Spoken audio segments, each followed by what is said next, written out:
Hello and welcome back to another video. Today I will react to a geography in Argentina. Please like and subscribe for my channel. Like the video and subscribe for the channel. There are also other links in the description for other things I do. So take a look if you want. And now we are in Argentina.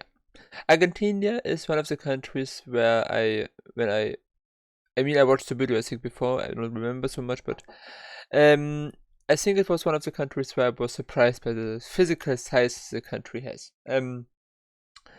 Also, the same goes for Algeria, for example, Greenland, all of these countries. They don't look so large on the map, but if you then pull them over to Europe, like here when you go to the website, the true size of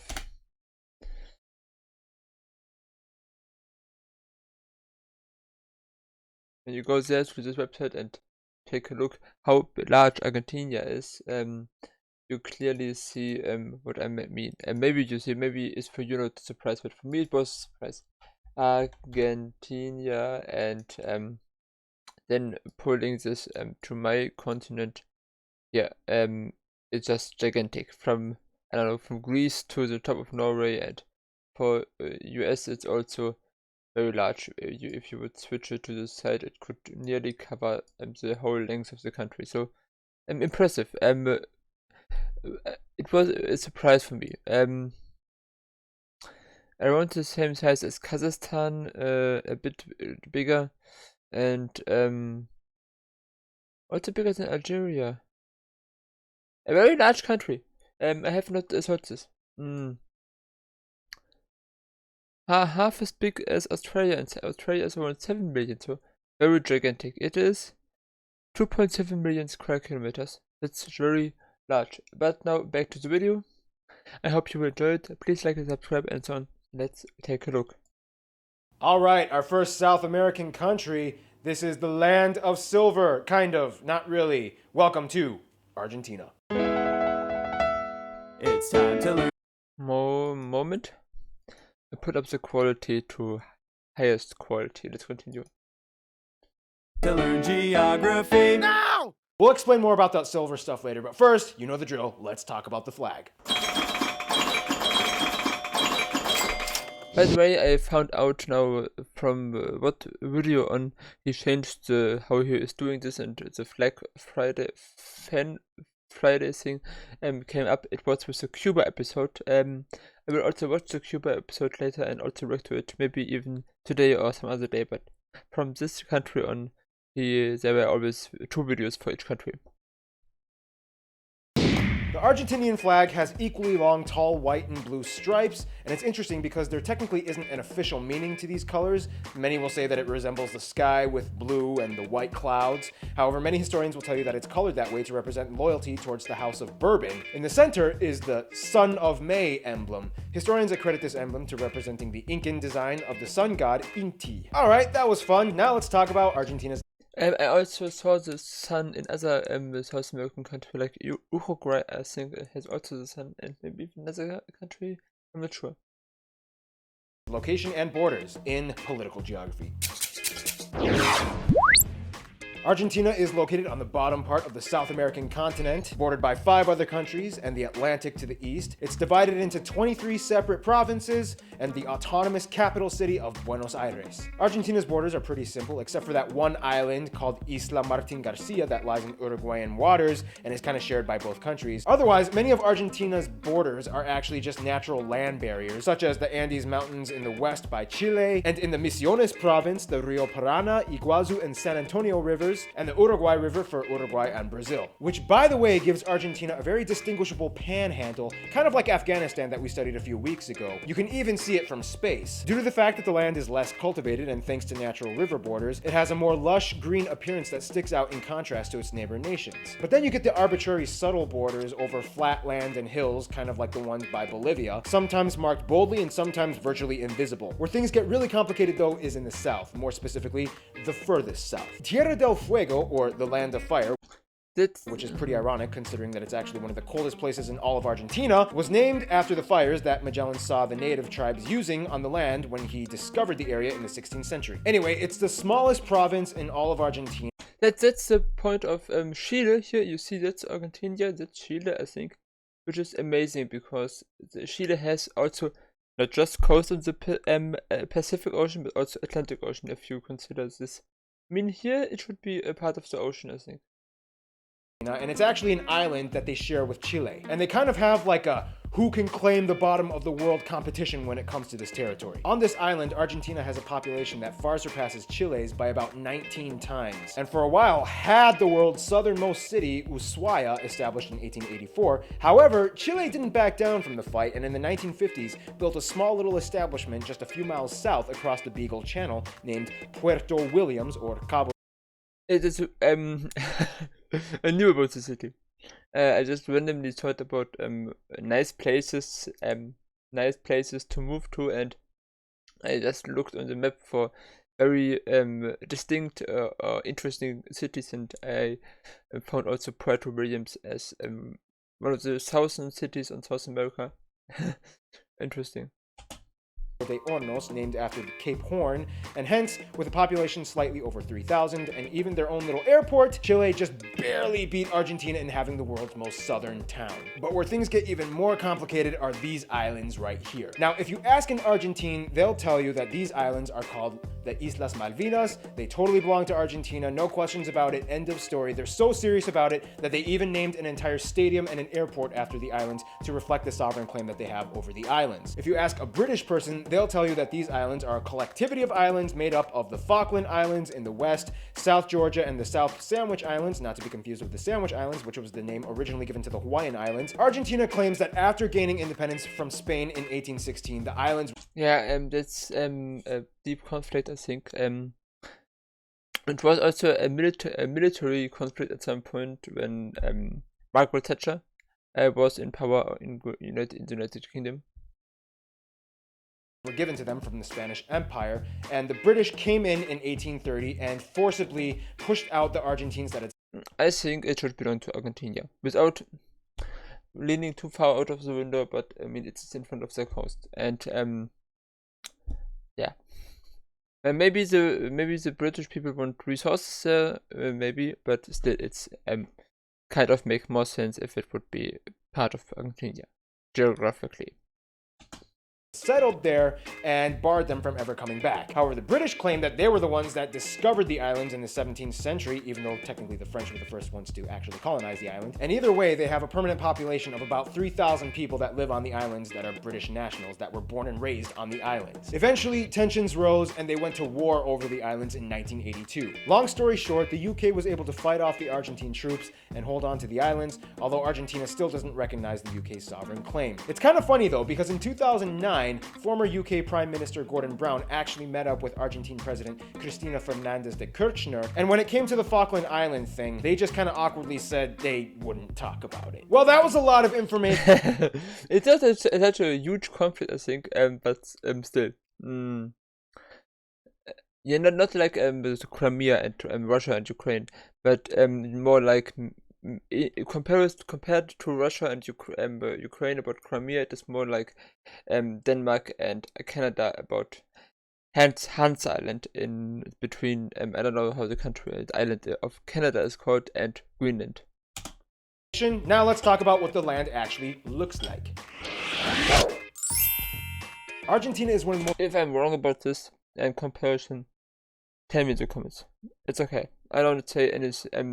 I just say that from a geographically viewpoint, it would make more sense if it would belong to Argentina, but yeah, I don't say that it is rightfully theirs or rightfully British.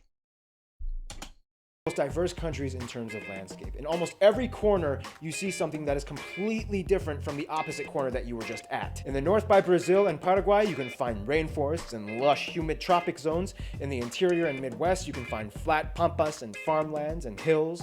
In the west by Chile, you find the mountains, with the highest point being Mount Aconcagua, which, by the way, is the highest mountain in all of South America. In the east by the Atlantic, you can find nice coastal beaches. A little bit further south, you can find ranches and mineral mines. And a little bit further south from that, you can find cold and chilly rocky deserts and cacti in the Patagonia region and petrified wood forests, such as the one in Ormachea. If you go even further south into the end of the Patagonia region, you can find glaciers and ice. This is the coldest part of Argentina. It's kind of interesting though, because the south part of South America has what you would probably call a reverse double rain shadow effect, in which wind currents cause the moisture to stay in the north part of Argentina, making the north part of Chile a desert, and the complete opposite in the south, in which Argentina becomes a desert and Chile has a lush green interior. Kind of interesting how that happens. Funny story, Argentina was actually originally colonized because the settlers thought that the land would be rich in silver, hence where Argentina gets its name, the Latin word argentum, which means silver. However, in a weird turn of events, Argentina was actually rich in almost every single mineral except silver. Zinc, copper, and lead can be found in various mines all over. However, Argentina is especially rich in boron, making Argentina the third largest boron producer in the world after Turkey and the US. Hope I haven't boroned you yet with the... Okay, that was terrible. Here's the demographics. Argentina has a population of about 41 million people, or roughly the same as the country of Sudan. The Argentine... Or Ukraine, I mean, I think it was 44, but also a similar population. A bit also like Poland with 40 million, and yeah, many countries which have similar populations, of course. have a saying, los argentinos descienden de los barcos, or the Argentines are descended from the boats, meaning that Argentina is almost completely and entirely a country of immigrants. Argentina can actually disputably be considered as the whitest country in all of South America. It's kind of hard to distinguish the specific percentages though, because many Argentine census reports don't really factor in race too often, but even the most conservative estimates put Argentina at somewhere around 85 to 95% European. Believe it or not, about half of the Argentinian population is Italian, or at least partial Italian in their descent. Floods of people from Italy immigrated in the 19th and 20th centuries to avoid economic turmoil in the mother country and saw Argentina as a way to rebuild their lives. Spanish, of course, plays into that mix as well, and about 17% of the people identify as French and about 8% German, with the remaining European groups coming from a slew of countries like Norway, Sweden, the Netherlands, and so on. In fact, interestingly enough, if you go to the Chubut province in the south, you can actually find a town of about 50,000 Welsh people called Uladva Gymraeg. A good portion of these people are actually fluent in Welsh, making Argentina one of the few places in the world where you can actually find a genuine Welsh community with instituted facilities that speak Welsh as a main language. Things get a little fuzzy though when it comes to the natives. Although people who identify as full-blooded Amerindian only make up about 2% of the population, about 9% of the population identify as mestizo, or mixed between Amerindian and European. However, a recent study by geneticist Daniel Korach has theorized that over half of the entire population of Argentina probably has at least one ancestor that was Amerindian. Argentina actually used to have a surprisingly large black population, especially during the colonial days, and at one point during Spanish colonization, blacks actually made up a third of the entire population. However, after independence, the population of blacks sharply declined due to a number of factors, such as epidemics, anti-African legislation in the early years, and many of them emigrated to more African-friendly nations like Paraguay and Brazil. Today, they make up less than 1% of the entire population. However, they have definitely left their mark on Argentine culture with contributions to art and music, and arguably the inception of the tango. When it comes to culture, Argentina has a very defined and nationalistic approach to how they operate and view in life. They like to keep things classy, but in their own Argentinian way, distinct from the European way. The last thing an Argentinian would want to hear you say is, "You are so Spanish." Argentina also has a huge wine culture, as they are the... Reminds me from Austria and German, so not telling Austrian he sounds, or he is Austria not a part of not this kind of jokes, and I think maybe it's similar to Argentina and Spain. Fifth largest producer of wine in the world, and they're very heavy on soccer, or football, and basketball, with an impressive amount of players already having been drafted in the NBA, such as my favorite, Andres Nocioni. Speaking of international trade-offs, let's talk about Argentina's friends. When I would make a guess, I would say probably Chile, they can get along with, and maybe even Brazil, except for football, of course, but yeah.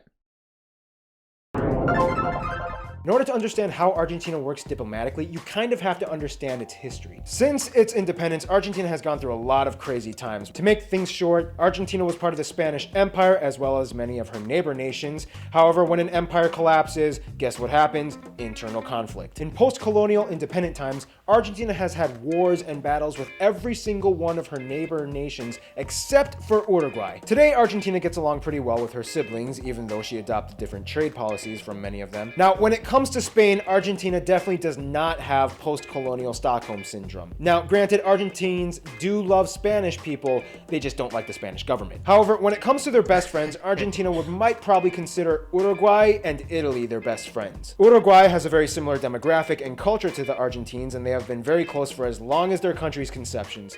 Some might even argue that Uruguay is kind of like the cute little sidekick of Argentina. And of course, Italy is definitely a huge player in the Argentinian clique. Not only do over half of the people in Argentina identify with Italy ethnically, but many of the major and most important companies in Argentina are Italian-based, such as Techint, Iveco, Pirelli, and Telecom. In conclusion, Argentina might not exactly be the country of silver that it was originally thought to be, but the spirit of the people with their fierce culture and passion definitely make them look golden. Stay tuned, Armenia is coming up next. And I already reacted to Armenia, so you can just right now, I don't know how to do the things that you click on the screen and immediately, anyway, maybe I will do it, maybe not, let's see, but I reacted already to Armenia, so you can do the same and, watch it, or you watch the original video, also link in description. Argentina, an interesting country. I mean, also up there on my list. I mean, I would like to visit the most countries in the world. And I recently reacted to Poland, and I even started to learn a bit Polish. I will maybe continue a bit. But yeah, I hope you enjoyed this video.